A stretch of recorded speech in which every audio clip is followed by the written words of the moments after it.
is up, guys? It's Kai the Conscious Kid back with another video, and this one's all about Black History Month. Speaking of which, happy Black History Month! If you didn't know, Black History Month is, now in February. Many people use Black History Month to celebrate African Americans first, their achievements and accomplishments. But many people don't understand the reason behind Black History Month. And with our company, CJK Publishing, being all about the African diaspora, I thought this would be the perfect time to tell you all about it. Author and historian Carter G. Woodson founded Negro History Week in 1926. It grew to become Black History Month. And it's not only celebrated in the United States, it's also celebrated in Canada, the UK, Germany, and now the Netherlands. Some countries celebrate it in October. The purpose of Black History Month is to focus on the achievements of the African Americans and Africans all around the world, which is the African diaspora.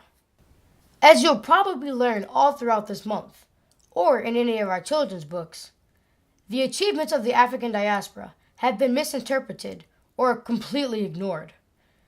Carter G. Woodson wanted to change that. He said, "If a race has no history, it has no worthwhile tradition.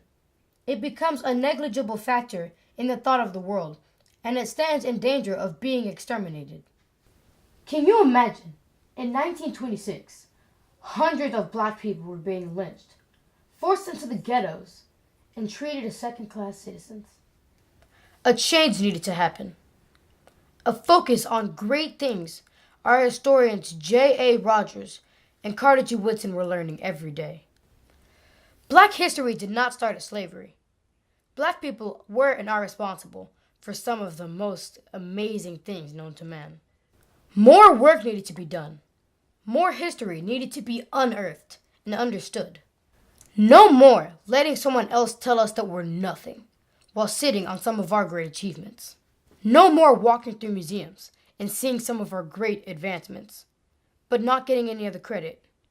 Can you imagine what that can do to a people? Some people criticize that Black History Month is no longer needed. Even today, in our school history books, they start the history of Africans with their enslavement from Europeans. So much so that they're not even identified as people, simply as slaves. Think about it. No mother, father, son, daughter, teacher, blacksmith, just slave. When we hear about slaves, we just hear that they're docile and weak. We never hear about the elaborate and amazing songs they created and these quilts that they wove in themselves. These quilts were like maps. They had hidden clues in them to tell them where to go, how to escape. And the same with the songs. People thought they were just, if you were just listening to it, you would think it's just an old Christian song. But in the song, there were so many clues, and the song itself is just telling them how to escape. We barely hear about the towns they created out of nothing, and the barren land they made into fruitful, beautiful land. I challenge you, this Black History Month, and every other Black History Month, to learn something new every single day about the African diaspora. I want to leave you with a quote from Dr. John Henrik Clarke. "If you start your history with slavery, everything after that will seem like progress." Now, if you weren't listening through this whole thing, as I was saying, slavery itself was just an interruption to human progress. Africans created pyramids. They created the first measure of time. They created super soakers, and they created video games.